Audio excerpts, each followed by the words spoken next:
Good morning guys, कैसे हो आप सब लोग। मैं बहुत अच्छी हूँ, उम्मीद करती हूँ आप लोग भी बहुत अच्छे हो। ये देखो मेरी छोटी सी गुड़िया की बर्थडे है आज, तो सुबह सुबह उठ के तैयार हो गए, चॉकलेट लेके स्कूल चली गई। देखो कितना प्यारा सा ड्रेस है ना, और इसका बाल होता है ना तो और भी प्यारा सा लगता है। उसके बाद दोपहर को उसके स्कूल से आने के बाद उसको थोड़ा सुला दिया था और हम लग गए थे ये बलून और किटीज़ फुलाने के लिए, जो हमने मीशो से ऑर्डर किया था 100 रुपये में पूरा, मतलब 200 रुपये में 70 बैलून और डेकोरेशन का सामान इतना बढ़िया आया था ना। और ये पम्पर भी आया था 200 रुपये के अंदर। So I am very very impressed कि मेरे 200 रुपये के बजट में फुल डेकोरेशन हो गया। उसके बाद हम लोग मतलब मैं गुब्बारा फुला रही थी और एक एक पट पट फट रहा था, तो मेरा हस्बैंड तो जग गया था, मेरी बेटी भी थोड़ी देर बाद जग गई थी और वो इतना खुश हो गई थी देख के कि मम्मी बैलून फुला रही है, पापा बैलून फुला रहे हैं, ये सारा डेकोरेशन कितना अच्छा होने वाला था। और शाम हो गई थी तो मेरा हस्बैंड उठ गया था, तो मैंने सोचा था कि दरवाज़ा खोल देते हैं, क्योंकि एक ही कमरा है ना, तो दरवाज़ा बंद रखती हूँ ना तो मेरे को घुटन होती है, तो आई ऑलवेज़ प्रिपेयर दैट मैं दरवाज़ा खुला रखूँ।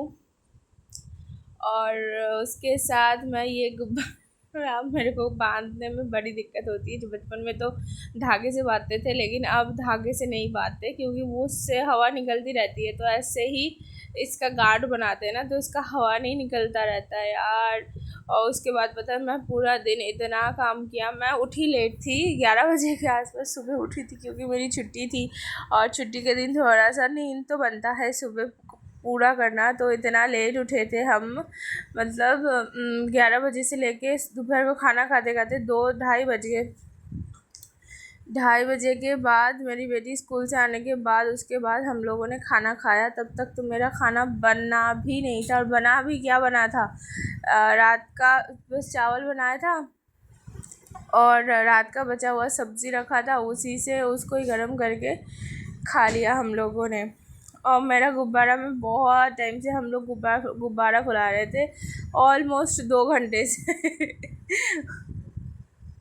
ये देखो कितने सारे गुब्बारे आए थे मीशो से। मैं अपने हस्बैंड को बोल ही रही थी कि देखो तुम अगर तुम अगर ख़रीद के लाते दुकान से तो 200 रुपये में जितनी भरी बैलून आती है, डेकोरेशन का सामान आता, मीशो से इतना सारा आ गया। ये देखो मेरी बेटी उठ गई है और इसका शुरू हो गया घाटना घुटना। इसको बहुत डांट के, मतलब बहुत डरा धमका के मैंने इसको बोला कि मत करो। ये देखो फुला रही है गुब्बारा ऐसे हाथों में, मस्ती हो जाए, कितनी खुश है। हंसी का अगर वॉइस देती ना तो पता चलता वो कितनी खुश है। बर्थडे साल में एक ही बार आता है बच्चे लोगों का, लेकिन क्या है, सेलिब्रेट करना तो बनता ही है। खैर बहुत गर्मी थी लेकिन फिर भी सेलिब्रेशन तो करना बनता ही है। ये देखो इसको आता नहीं है लेकिन इसको फिर भी करना है, तो मैंने इसको थोड़ा सा डांट दिया था कि तुम ही करते रहो, फिर हम करें ही ना।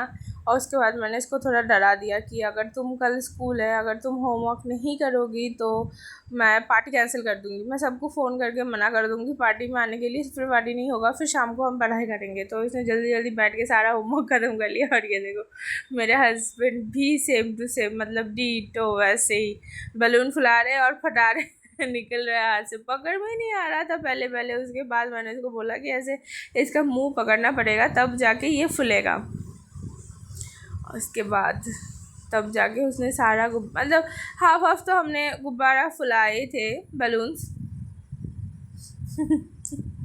काम करते करते थोड़ा सा मस्ती तो बनता है।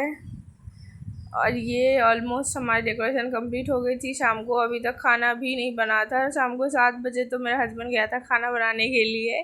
बहुत सारा खाना था बर्थडे में, बच्चों के लिए भी था और बड़ों के लिए अलग से था, सबका अलग से था। ये देखो लगा रहे, चिपका रहे बैलून्स बोथ साइड टेप से और निकल रहा है। फिर कोशिश नहीं छोड़नी चाहिए ना, करते रहना चाहिए करते रहना चाहिए। लग तो जाएगी, तो लग गई थी यार, कुछ दिक्कत नहीं हो रही थी। और पता है पूरी रात ये बैलून्स लगी हुई थी और पूरी रात फट फट फट फट फट रहा था। मैं कभी कभी डर गई थी। और अगले दिन जब मैं काम से आई तब तक ये देखो सारा कितना मेरे हस्बैंड ने कितना प्यारा सा डेकोरेशन किया, लाइट लगाया, सब कुछ लगाया, बहुत प्यारा डेकोरेशन किया उसने। मुझे थोड़ा सा अच्छा करना चाहिए, मतलब करने का मन था, लेकिन जो भी किया था बहुत अच्छा किया था। उसके बाद मेरी बेटी बहुत सारे पोजेस दे रही थी, ये देखो पोज दे रही थी। और देखो ये इसके साथ ना 3 किटीज़ आए थे और 3 किटीज़ लास्ट में डिवाइड भी हो गया था। इसके 2 ही दोस्त आए थे, मतलब लड़की और 2 आई थी इसके बर्थडे मनाने के लिए। तो इसने आराम से, कितने आराम से अपना किटीज डिवाइड कर लिया कि एक तुम रख लो, एक तुम रख लो और एक मेरा है। और ये देखो, मतलब पिछले साल तो ज़्यादा मज़ा आया था क्योंकि बच्चे ज़्यादा आए थे। इस बार तो बिल्डिंग में खैर बच्चे थे ही नहीं, तो आए भी नहीं थे। पिछले साल ऐसा लग रहा था ना कि बच्चों के डेस्कों में पहुंच गए। इस बार भी वो माहौल बना, लेकिन उतना अच्छा नहीं बन पाया पिछले साल की तरह। लेकिन कोई ना, थोड़ा गाना चला दिया, तीनों लोग मिलके नाच कर रहे थे। ये देखो, ये तीनों बच्चे आए थे और एक छोटी सी बच्ची आई थी, वो आपको लास्ट में दिखेगा। इस मैंने तो खाना का शूट नहीं कर पाई, मैं भूल गई थी क्योंकि मैं थोड़ा मतलब खाना वाना देने में बिजी हो गई थी। ये देखो छोटी सी बच्ची जिसकी बात मैं बोल रही थी, और इसके बाद केक कट रही थी। ये छोटी सी बच्ची पता है हमारे घर के पास ही रहती है, लेकिन थोड़ा सा डरती है हमसे क्योंकि हम ज़्यादा बुलाते नहीं है इसको। लेकिन बर्थडे वाले दिन इसको लेके आए थे, इसको चॉकलेट दिया था, तो पूरे 2 हाथ, कपड़े, मेरे बिस्तर, सब कुछ में इसने लगा दिया था। उफ, ये देखो, ये इसको केक पता नहीं खाना होता है, क्या करना होता है। ये खुद केक नहीं खा के सबको खिला रही है, बट इट्स गुड हैबिट। आपको ये ब्लॉग अच्छा लगे तो लाइक करना। मिलते